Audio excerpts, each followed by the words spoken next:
जानंदी शुद्ध स्वरूपी अविनाशी में आत्म स्वरूप, देह विनाशी में अविनाशी, देह विनाशी में अविनाशी, शुद्ध चिदात्म चेतन रूप, देह मरे पर मैं नहीं मरता, देह मरे पर मैं नहीं मरता, अजर अमर में आत्म स्वरूप, सहजानंदी शुद्ध स्वरूपी अविनाशी में आत्म स्वरूप।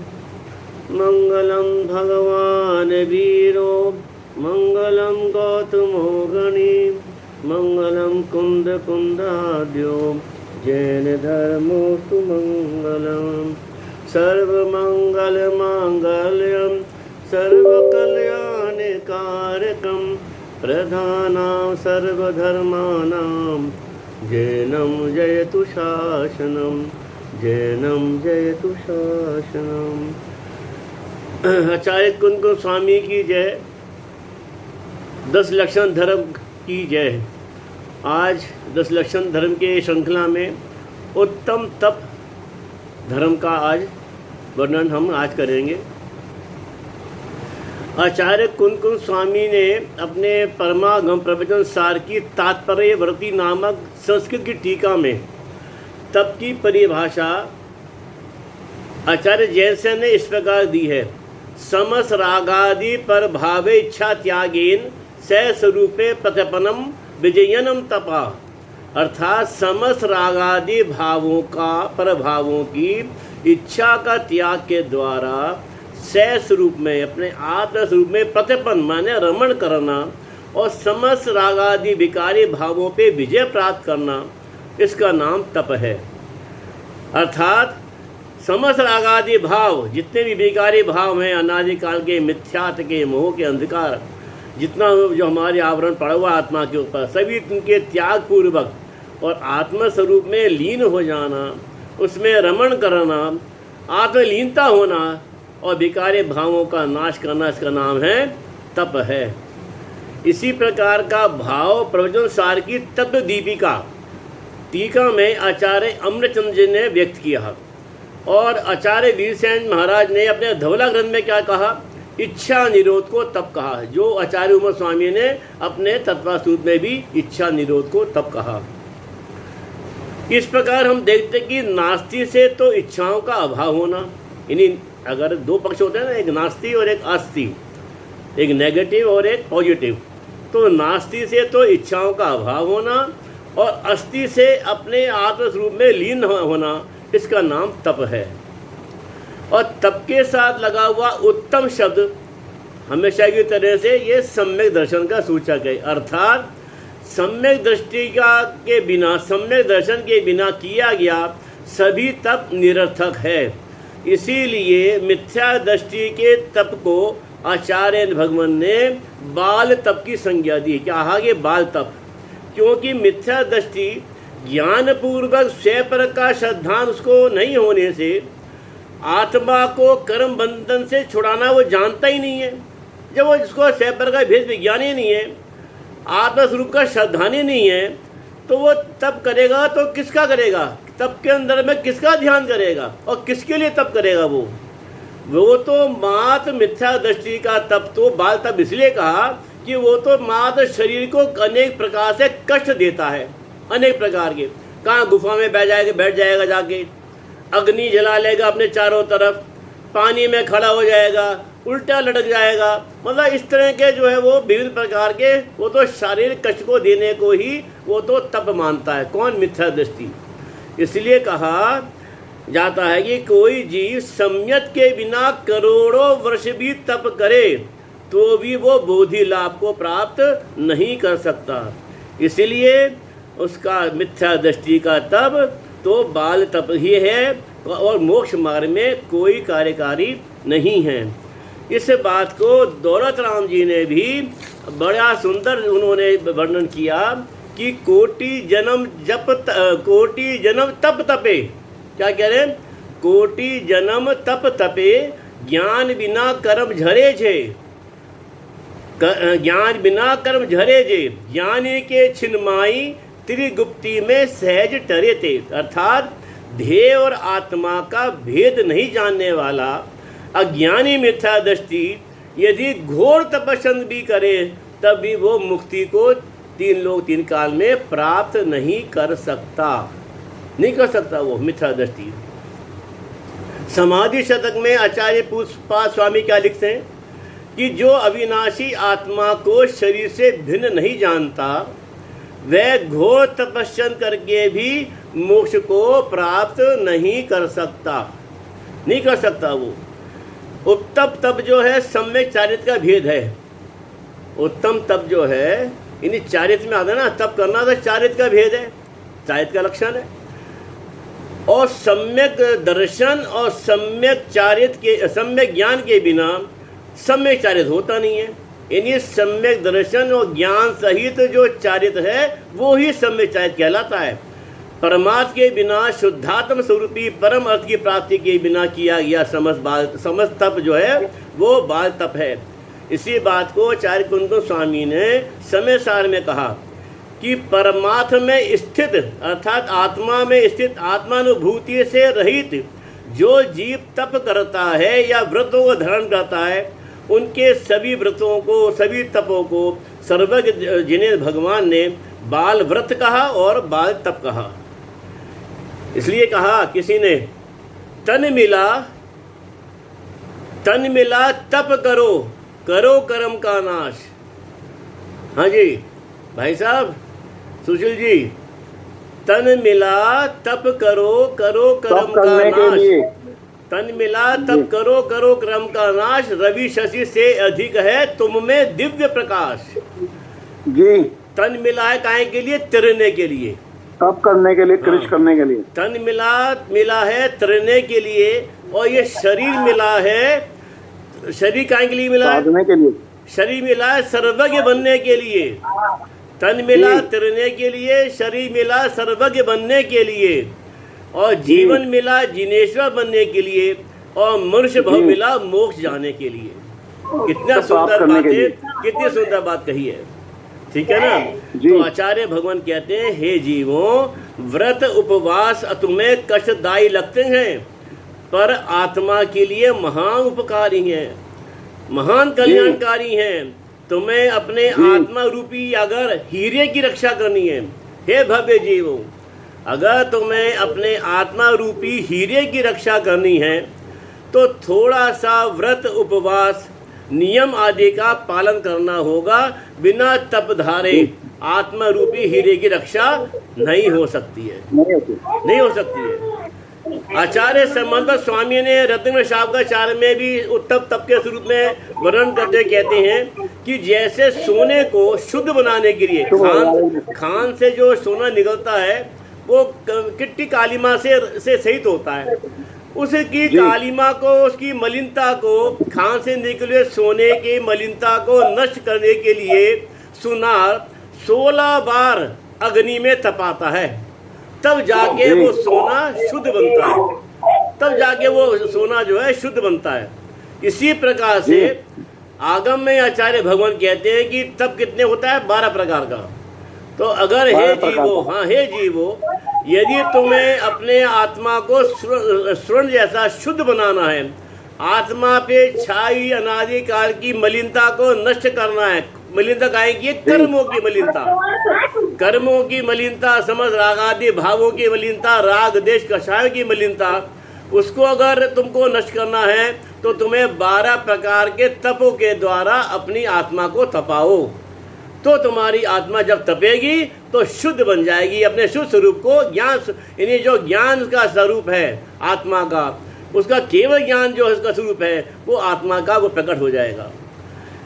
तो इसी प्रकार से जो है विभिन्न आचार्यों ने इसके बारे में, तप के बारे में अलग अलग उन्होंने अपने वर्णन किया। उन्होंने भगवती आराधना में तो देखो क्या लिख दिया उन्होंने, भगवती आराधना में लिख दिया कि आचार्य शिव कोटि महाराज ने कि जगत में ऐसा कोई भी पदार्थ नहीं है जो निर्दोष तप से पुरुष को प्राप्त अथवा भव्य जीवों को प्राप्त न हो सके।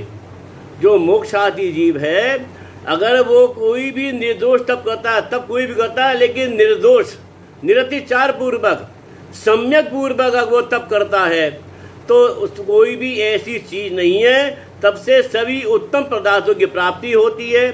जिस प्रकार से प्रज्वलित यानी जलती हुई अग्नि तृण को जलाती है, उसी प्रकार तप रूपी अग्नि कर्म रूपी तृण को जलाती है। उत्तम प्रकार से किया गया कर्म के आशव से रहित तप का फल वर्णन करने में तो 1000 जीवों वाला कोई जो जीव है वो भी समर्थ नहीं हो सकता। इन्हीं तप की इतनी महिमा है। तप की महिमा का कोई भी 1000 जो जीवा हो इसकी वो भी वर्णन नहीं कर सकता। इतना महान ये तप होता है। क्यों? देखो, ध्यान तभी कहा है ना, ध्यान अग्नि सर्वकर्माणि भस्मसात कुरुते क्षणात्। इन्हें ध्यान रूपी अग्नि से सारे कर्म क्षण भर में ही जल जाते हैं, नष्ट हो जाती है। इस प्रकार से देखो, ध्यानद राय जी ने भी जो अपनी पूजा लिखी है उत्तम तप की, कितना उसमें भी उन्होंने ये यश गान गाया है तप का कि तप चाहे सुर राय कर्म शिखर को व्रज में 12 विधि सुखदाय क्यों न करे निज शक्ति सम। क्या कह रहे हैं कि तप को, ऐसे महान तप को इन्हीं देवों, स्वर्ग के जो देव हैं, बड़े बड़े रिद्धिधारी देव भी तरसते हैं। क्यों तरसते हैं? क्योंकि ये तप कर्म रूपी पहाड़ को, कर्म रूपी पर्वत को भेदने के लिए वृक्ष के समान है। और ये 12 प्रकार का तप है, सुख, महान सुख को देने वाला है, शाश्वत सुख को प्रदान करने वाला है। तो हे भव्य जीवों, क्यों न करे निज शक्ति सम। तो हम सभी संसारी जीवों को भी अपनी आत्मा को तपाने के लिए, आत्मा के कल्याण के लिए, मोक्ष की सिद्धि के लिए हमें अपनी शक्ति के अनुसार, इन शक्ति को ना छिपाते हुए, शक्ति है लेकिन क्योंकि आचार्य ने आगम में कह दिया भी शक्ति के अनुसार करो, अरे तो वो ये प्रमाण ले लेता है, तो वो भाना लगाता है, देखो भगवान ने कह दिया कि आशक्ति के अनुसार करो। अरे तेरे में संसार के कार्य में तो अपनी ये नहीं लगाता, उसमें तो पूरा अपनी जान झोंक देता है कि मैं तो ये लक्ष्य प्राप्त करके ही रहूँगा 100%। कुछ भी हो जाए, अग्नि आंधी हो, तूफान हो, कुछ भी हो, कैसी भी मुश्किल आए, लेकिन मैं अपना लक्ष्य पूरा करूँगा। ये संसार में तो ऐसा करता है, लेकिन धर्म की बात जहाँ तक आती है, आत्म कल्याण की बात आती है, तो वहाँ ये प्रमादी हो जाता है। कहता है कि मेरे में शक्ति नहीं है। तो आचार्य कह रहे हैं, यहाँ पे कविराय धनराज जी कह रहे हैं, हे भव्य जीवों, अपनी शक्ति के अनुसार अगर आत्मा का कल्याण करना है तो इन 12 प्रकार के तपों में से कुछ ना कुछ, जितना तुम्हारे से बन सके, अपनी सामर्थ्य के अनुसार निर्दोष तप को धारण करो। तो उत्तम तप साई माही बखाना कर्म शैल को ब्रह्म समाना। इन्हें 2 फार उन्होंने तप की महिमा कही है, क्योंकि उत्तम तप जो है वो, उसकी महिमा इतनी बताई है कि वो कर्म रूपी पर्वत को वृक्ष के समान तोड़ने में वो सहायक है।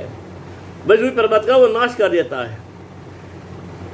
तो देखो, जिस तप के लिए देवराज तरसते हैं, तो वो तप कर्म शिखर को वृक्ष के समान है, तो वो तप कैसा होता होगा, कैसी महिमा है उसकी। क्या उसे मात्र 2-4 दिन के भोजन नहीं करने में हम उसको गिन लेंगे क्या? 2-4 दिन का भोजन नहीं करा तो वो तप माना जाएगा? नहीं माना जाएगा। या भाई पर किसी अपने शरीर को कष्ट दो अनेक प्रकार के, वो उसको तप कहेंगे क्या? नहीं कहेंगे। तो भैया, यदि भोजन नहीं करने का नाम तप होता तो फिर तो देवता तो के लिए कोई मुश्किल था ही नहीं। सर्वार्थ सिद्धि का मैंने कल भी बताया था, 33,000 सागर की आयु होती है, तो 33,000 वर्ष के बाद उनको क्षुधा लगती है। तो 33,000 वर्ष तक वो उनको भूख नहीं लगती है। बताओ, भोजन ही नहीं करते वो। तो अगर खाली भोजन नहीं करने का नाम तप होता तो फिर तो उनको तप मानना चाहिए था स्वर्ग में देवों को, लेकिन तप नहीं होता, उनको तप नहीं मानते। तो इसलिए भैया, संयम के अंदर के इसमें जब मैंने चर्चा की थी कल, इस बात को बहुत स्पष्ट कर दिया था। अब 2 तप की वही बताया आचार्य ने कि 2 प्रकार के होते हैं, बहिरंग तप और अंतरंग तप। 6 प्रकार के बहिरंग तप होते हैं और 6 प्रकार के अभ्यंतर तप होते हैं। उनके क्या क्या नाम हैं? आपका पता होगा भाई जो तप हैं 6 प्रकार के, उनका पहला है अनशन, दूसरा है अब मौदर्य है ना, या एक आसन जिसे बोलते हैं एक आसन, तीसरा है व्रत परिसंख्यान, चौथा है रस परित्याग, पांचवा है विविध शय्यासन और छठा है काय क्लेश। ये तो हैं बाह्य प्रकार के तप। और अंतरंग तप भी 6 प्रकार के होते हैं। उनके प्रायश्चित पहला है, दूसरा है विनय तप, तीसरा है वैयाव्रत, चौथा है स्वाध्याय, पांचवा है व्युसर्ग और छठा है ध्यान। इस प्रकार से कुल तप के 12 भेद होते हैं, 6 अंतरंग और 6 बहिरंग। इसका खुलासा अभी आगे की चर्चा में करेंगे। देखो तपों में चाहे वो बाह्य तप हो या अंतरंग तप हो, मात्र उसमें एक लक्ष्य होता है, एकमात्र अपनी आत्मा में शुद्धोपयोग रूप वीतराग भाव की प्रधानता ऐसा उसकी वीतराग भावों की वृद्धि का होना। चाहे वो बाह्य तप के द्वारा करें या अंतर तप के द्वारा, उसके पीछे लक्ष्य मात्र एक जीव का यही होता है कि मुझे तो वीतराग वैराग भावों की मेरी वृद्धि हो, निरंतर अपनी आत्मा स्वरूप में मैं शुद्धोपयोग में लीन रहूं, जिससे कि मेरे कर्मों की निर्जरा होती जाए, वीतराग भावों की वृद्धि होती रहेगी। वो तो ही तप का जो है कार्यकारी है, अन्यथा नहीं है। टोडरमल जी ने भी ये कहा कि अनशन को तथा प्रायश्चित को तप कहा, क्योंकि अनशन के द्वारा प्रायश्चित रूप प्रवर्तन करके वीतराग भाव का पोषण होता है। यानी कहने का तात्पर्य है, टोडरमल जी ये कह रहे हैं कि जो भाई तप है ना 6 प्रकार के, वो अंतरंग जो 6 प्रकार के तप हैं उनकी वृद्धि करता है, उनकी पुष्टि करता है, उनको और पुष्ट करता है। तो बाह्य प्रकार में अनशन करके देखो, पहला है अनशन और इसकी पूर्णता कहाँ होती है, आखिर में अभ्यंतर नाम के छठे ध्यान की के अंदर जाके। शुरुआत कहाँ से होती है, अनशन से, और पूर्णता कहाँ होती है, ध्यान। इस प्रकार से ये 12 प्रकार का तप का वर्णन हमारे आग में मिलता है। देखो बाह्य साधन से अंतर तप की वृद्धि होती है, इसलिए इनको उपचार से तप कहा है, बाह्य तप को। क्योंकि यदि बाह्य तप तो करें और हम अंतरंग तप ना करें तो फिर उससे उनको उपचार से भी तप संज्ञा नहीं है। मान लो कोई जीव खाली बाह्य तप पे ही अपना ध्यान केंद्रित करे और अंतरंग तप का वो करे ही नहीं बिल्कुल भी, तो वो तप जो बाह्य तप है वो तप निकल जाएंगे, वो वास्तविक तप नहीं होंगे। अब देखो कैसी हमारे यहाँ विडम्बना है आगम हमारे व्यवहारिक जीवन के अंदर। क्या है विडम्बना कि हम लोग क्या करते हैं, मान लो घर में दो बच्चे हैं या 2 सदस्य हैं। एक ने तो क्या करा कि निर्जल उपवास किया और दिन भर लेकिन वो गृहस्थी के कार्य में उलझा रहा, दुकान जाके खोल ली, दुकान जाके बैठ गया, या अपना वो जो है पिक्चरें देखने शुरू कर दी, मतलब इन्हीं कामों में लगा रहा। और दूसरे ने तो 2 बार भोजन किया लेकिन बंधा हुआ, या ये कहो कि एक आसन किया उसने, लेकिन बाकी पूरा टाइम आध्यात्मिक चिंतन, मनन, शास्त्राभ्यास, तत्वाभ्यास, ज्ञानाभ्यास, पठन पाठन, पूजा भक्ति, स्वाध्याय, वो इसी में सारा दिन उसका व्यतीत हुआ। तो क्या होगा, तो जगत क्या कहता है, जिसने निर्जल उपवास किया ना उसको मानेंगे ये है तपस्वी, इसको मानेंगे तपस्वी, उसे किसी काम के लिए भी नहीं कहेंगे। और जो है जिसने 2 बार भोजन किया है, बंधा हुआ, या एक आसना की है, तो उसको तो जो है बहुत उसको कहेंगे, अरे भैया इससे तो कुछ नहीं है, ये क्या कहते तो क्या आपने एक दफ़े खा लिया भोजन, क्या कहा इसको कुछ ना, मतलब उसकी वो गिनती नहीं करते उसकी वो। तो ये क्या है, ये हमारे दृष्टि का में दोष है।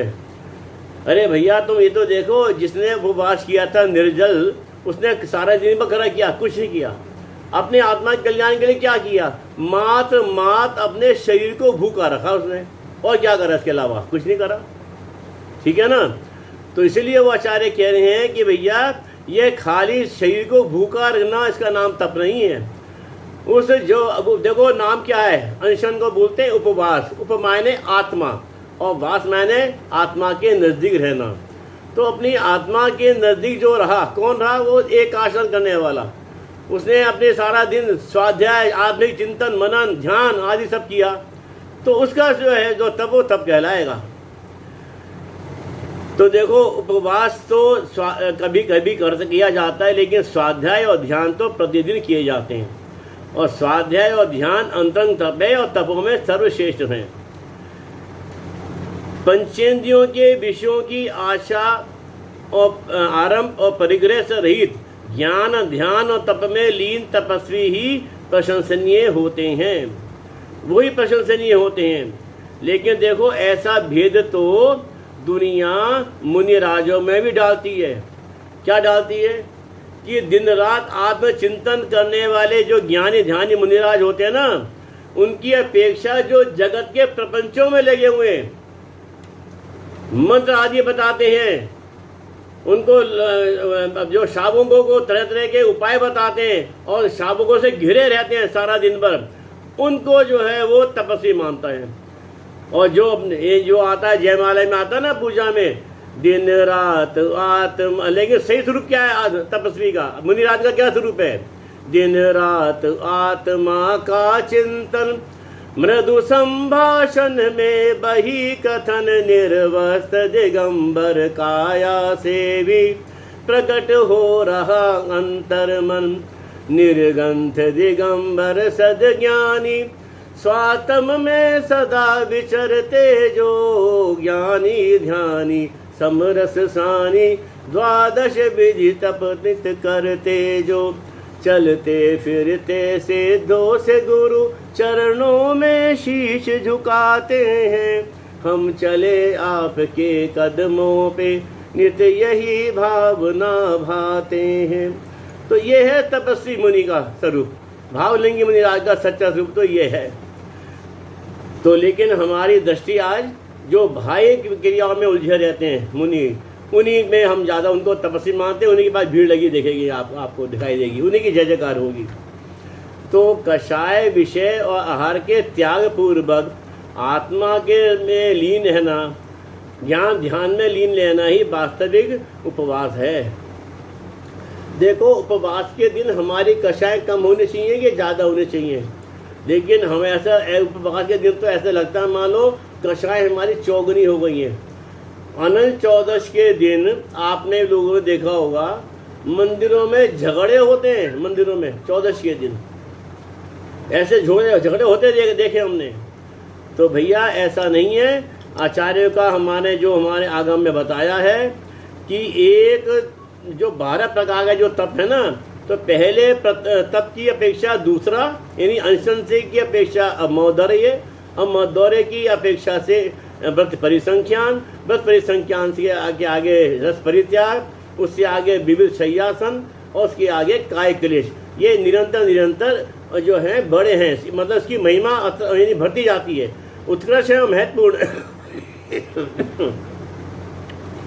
देखो पहले जो तीर्थंकर हुए भगवान ऋषभदेव, उन्होंने दीक्षा लेते ही 1 वर्ष 1 महीना और 8 दिन तक वो निराहार रहे, वो तब ध्यान में लीन रहे वो। फिर भी 1000 वर्ष तक उनको केवल ज्ञान नहीं हुआ।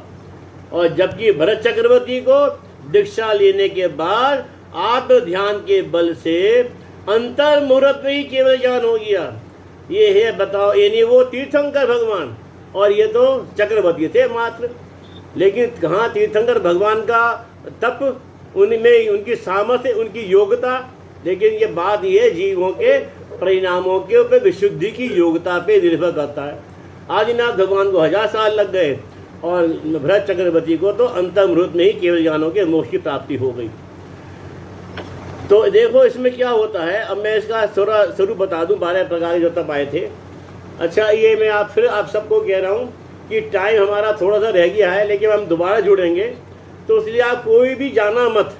सबके सब यहाँ पे रहें। सर 10 मिनट में और बोलूँगा, आपके मूल्यवान 10 मिनट और लूँगा, लेकिन कोई जाना मत, क्योंकि आज का तप का जो है ये सुनने लायक है, क्यों हम सबके लिए आत्मा के कल्याण के लिए है। तो आप कोई जाना मत। जब ये जैसे ही मेरे यहाँ से बंद हो तो आप लोग फिर दोबारा जुड़ जाना, कोई जाना मत। अनशन में देखो भोजन का तो पूर्णतः त्याग होता है। और जो दूसरा तप है अमौदर्य या जो एकादना कहते हैं, उसे कहते हैं उसमें 1 दफ़े भोजन लिया जाता है। तीसरा होता है लेकिन आजकल क्या है, अनशन का एक आसना का स्वरूप बदल गया है। वो उसके उनोदर हो गया, वो उनोदर। उनोदर का मतलब ये है, वो उनोदर ना हो गया, दुनोदर हो गया, दुनोदर हो गया। मतलब वो दोनों टाइम का भोजन एक टाइम में कर लेते हैं आज। तो ये वो ये, लेकिन ये इसका स्वरूप नहीं है एक आसना का। उसमें तो कहते हैं कि भैया भूख से थोड़ा कम खाना, वो उसका नाम एक आसना है। अब देखो क्या होता है। और तीसरा है इसके बाद व्रत परिसंख्यान, यानी अटपटी प्रतिज्ञा लेके आहार के जब मुनिराज जाते हैं तो अटपटी प्रतिज्ञा लेते हैं। अब आचार्य शांति सागर महाराज जी ने, जो चाय चक्रवर्ती हुए, उन्होंने एक दफ़े विधि क्या ले ली कि जब मैं जाऊंगा आहार के लिए तो मुझे जिस शावक के घर के पास बैल के सींग में गुड़ लगा होगा, मैं उस शावक के यहाँ आहार लूँगा मैं। अब बताओ ये कैसे मिलेगी विधि? 6 दिन के बाद जाकर उनको विधि मिली। एक की मतलब एक संयोग की बात है कि मुनिराज, वो चक्रवर्ती शांति सागर महाराज जी, जब वो आहार के लिए निकले तो एक घर के पास एक बैल आ रहा था और वहीं पे एक ट्रक खड़ा था जिसमें गुड़ लगा हुआ था।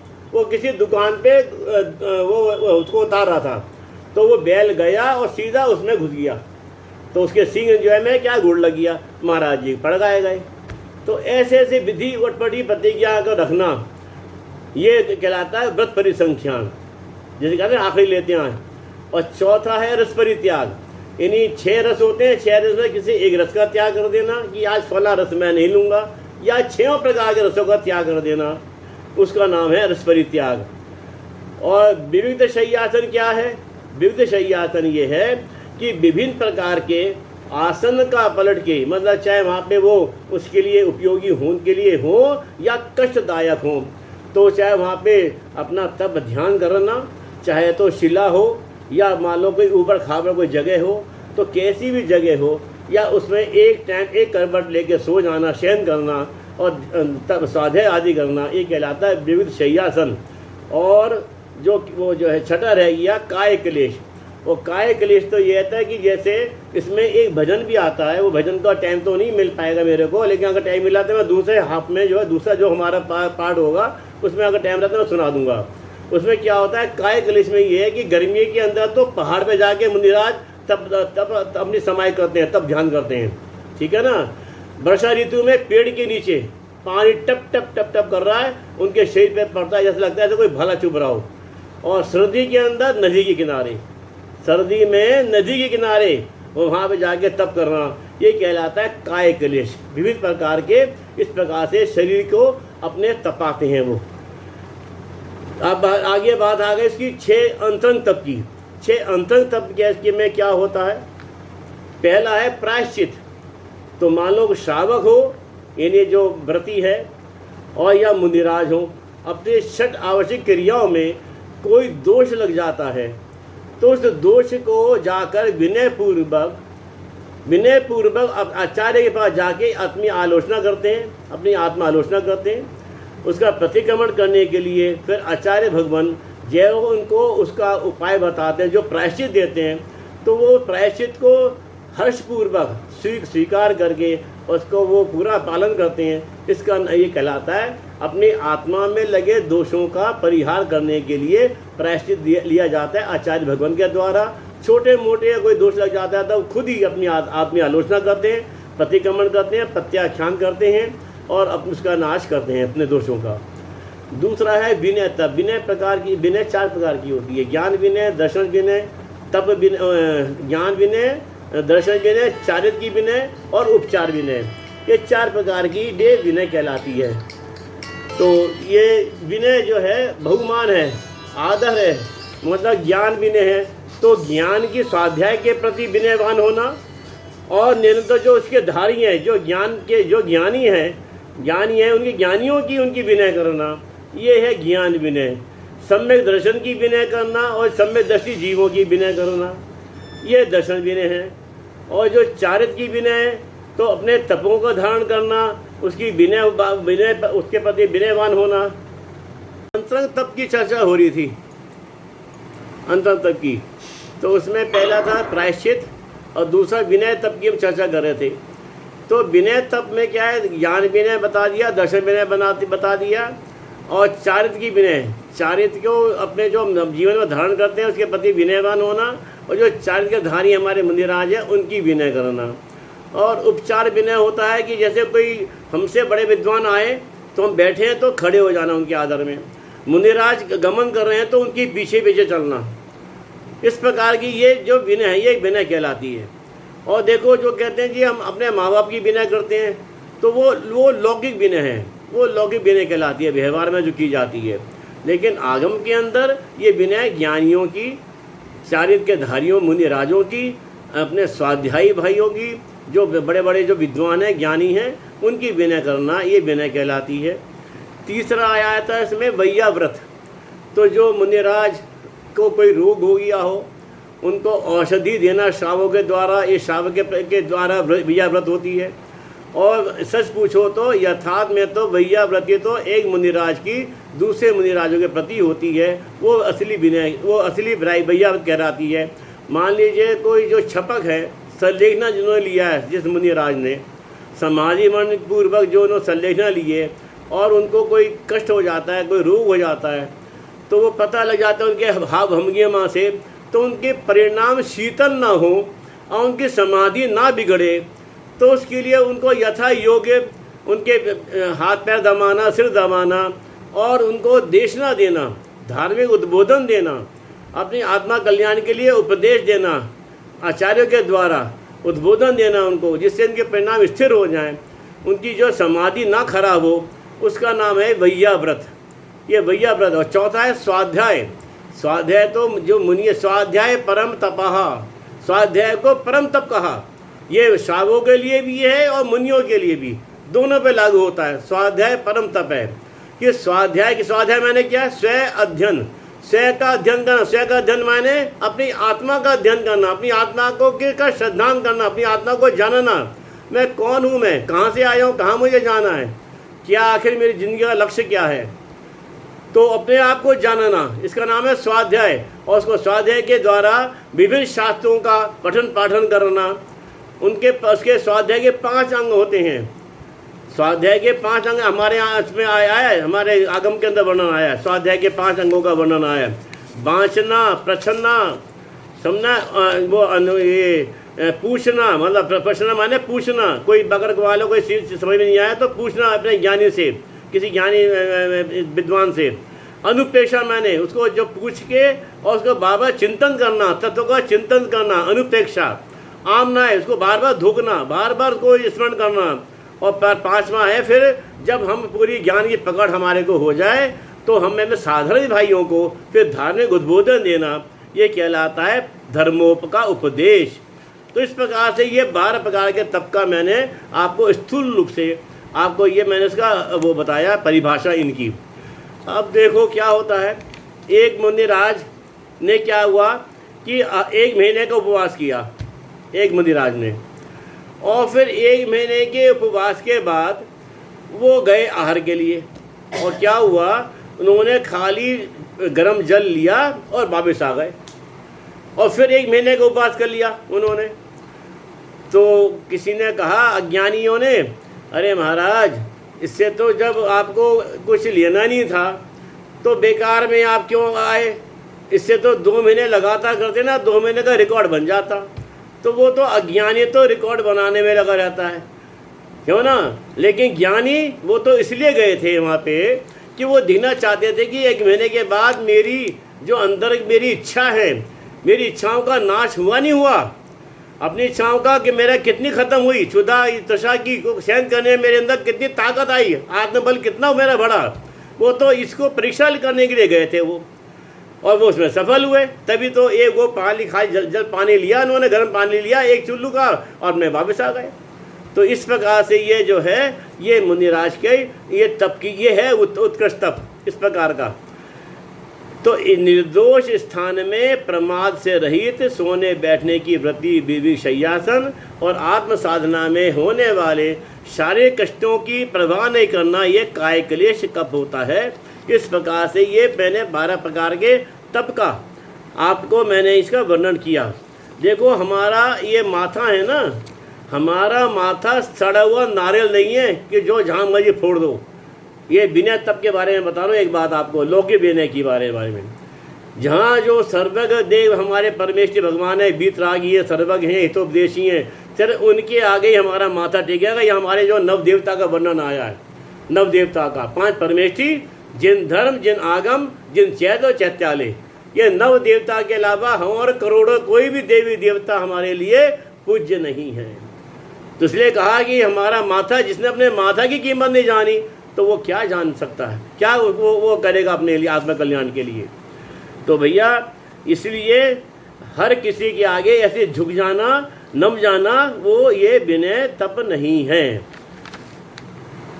अब इसके बारे में आगे तो देखो चर्चा तो बहुत है इसकी अपने तप के बारे में, लेकिन हमारे टाइम की हमारी यहाँ लिमिटेशन है, तो ज़्यादा तो हम नहीं बता सकते इसके अंदर। लेकिन फिर भी मैंने काफ़ी कुछ जो तप है आज का जो हमारा है तप, उसके बारे में आपको मैंने बहुत ज़्यादा, मैंने जितना होता था मैंने आपको बता दिया कि तप असली तप है क्या। जो 6 प्रकार के बाह्य तप हैं और 6 प्रकार के अंतर तप, उनका यथार्थ स्वरूप को समझ के हमें अपने जीवन में कुछ ना कुछ हमें उसका अपनी शक्ति के अनुसार हमें करना चाहिए।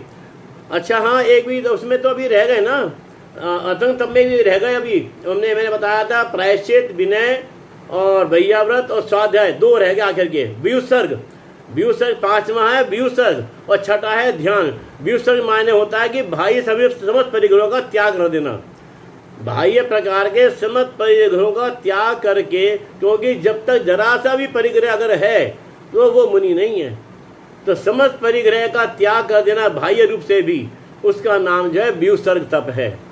और क्योंकि तभी अगर परिग्रह जरा सा भी रह गया तो वहाँ पे उसकी आकुलता रहेगी, उसका ध्यान नहीं लगेगा, तो आत्म साधना में उसका मन नहीं लगेगा। मैंने बताया था ना, एक किसी सेठ जी ने एक मुनिराज को कहा कि वो चांदी की माला लाके दी, तो वो उनका ये मैं कहाँ रखूँगा, संभाल करूँगा इसकी, हटाओ, हमें मुझे चाहिए, ये कौन रखेगा इसका ध्यान, ले जाओ उसको वापस, हमें जरूरत नहीं है इसकी। तो कहने का तात्पर्य ये है कि हम परिग्रह का बिल्कुल भी नामनाथ, एक धागा मात्र भी परिग्रह का न होना, ये कहलाता व्युत्सर्ग तप। और 6ठा है आखिरी का ध्यान, सर्वोत्कृष्ट तप। एकाग्र चिंता निरोधो ध्यानम, यह है ध्यान की परिभाषा, उमा स्वामी ने दिया तत्व सूत्र में। एकाग्र चिंता निरोध ध्यानम, अर्थात किसी एक विषय पर चित्त का रुक जाना, चित्त का निरोध हो जाना, उसका नाम है ध्यान। ध्यान अग्नि सर्व कर्माणि भस्मसात कुरुते क्षणात्, और स्वाध्याय के अंदर ज्ञान अग्नि सर्व कर्माणि भस्मसात कुरुते क्षणात्। तो जिस प्रकार से यानी एक क्षण भर के लिए भी ध्यान रूपी के द्वारा, ध्यान रूपी अग्नि के द्वारा समझ क्षण भर में ही कर्म जल जाते हैं, कर्म का नाश हो जाता है। इसी प्रकार से ज्ञान रूपी अग्नि के द्वारा भी सभी कर्मों का नाश होता है जीव को।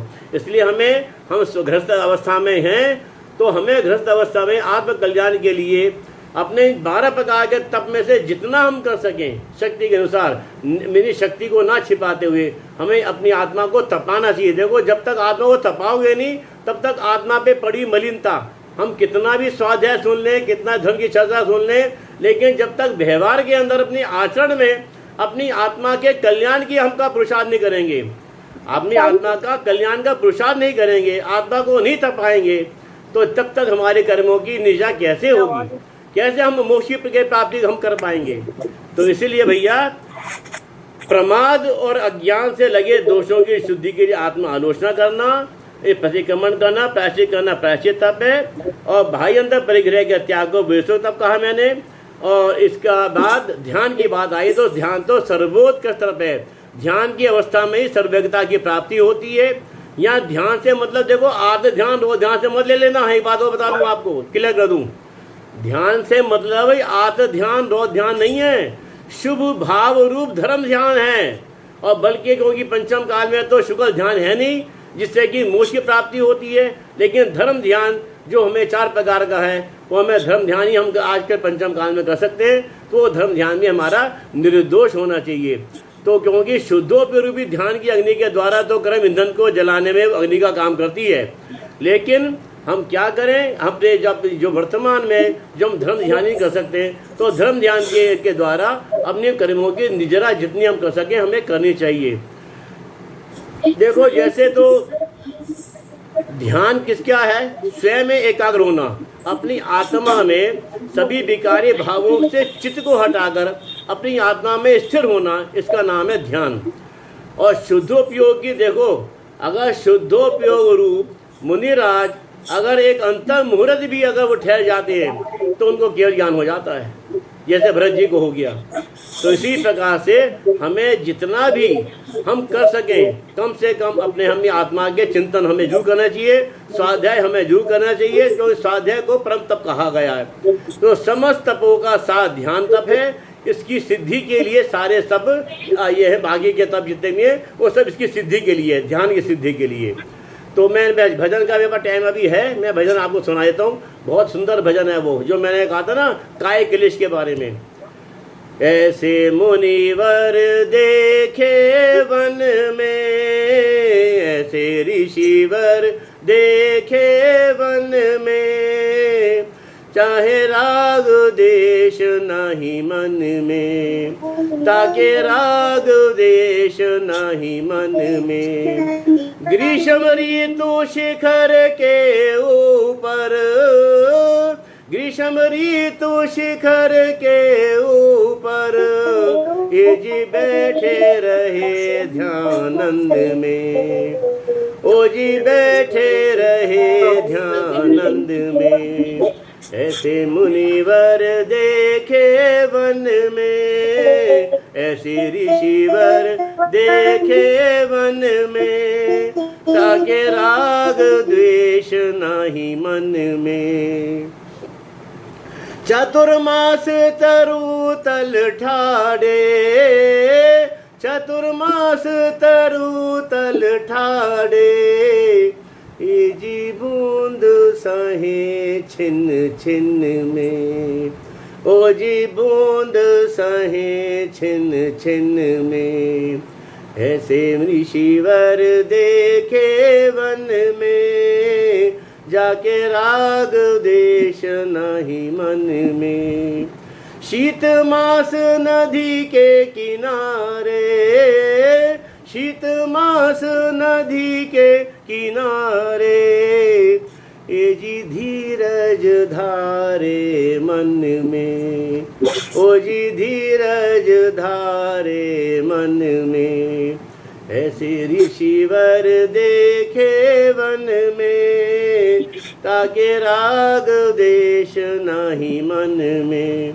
तो अब हम क्या करें उनके प्रति, कैसे हमारा आदर बहुमान होना चाहिए। ऐसे मुनि को मैं नित प्रति ध्याऊं, ऐसे ऋषि को मैं नित प्रति ध्याऊं, निश दिन देता हूँ धोख चरणन में, निश दिन देता हूँ धोख चरणन में।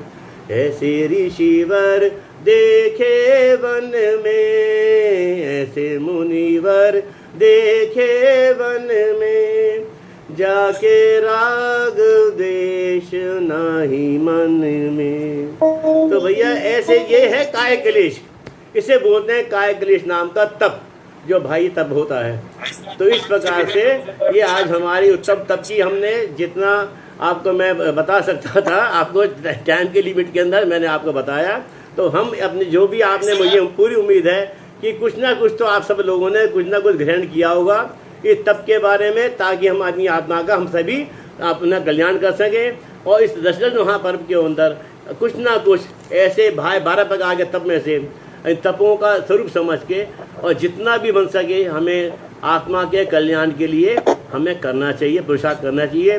तो इसी पवित्र भावना के साथ कि आप सभी इस 12 प्रकार के तप को ध्यान करके उनको धारण करके आप सब भी आत्माएं, यानी सब भी आप सभी मोक्षार्थी जो हैं परमात्मा बने, सिद्धत को प्राप्त करें। इसी भावना के साथ आज की वाणी को विराम देते हैं। जावाणी के ज्ञान ते सूझे लोकालोक, सो माने मस्तक नमो सदा दे तुम हे जिनवानी भारती तोय दबो दिन रैन जो तेरी शरण आ गए सो पावे सुख चैन। जय हो जिनवानी माता की जय। उत्तम धर्मांगनाय नमः। आज का जाप क्या है? ओम रीम उत्तम तप धर्मांगनाय नमः। धर्मांगाय नमः। हाँ, ओम रीम उत्तम तप धर्मांगनाय नमः। ओम रीम उत्तम तप धर्मांगनाय नमः। नमः। उत्तम महाधर्म की जय हो, उत्तम तप की जय हो। सबको जय जिनेन्द्र, सबको जय जिनेन्द्र।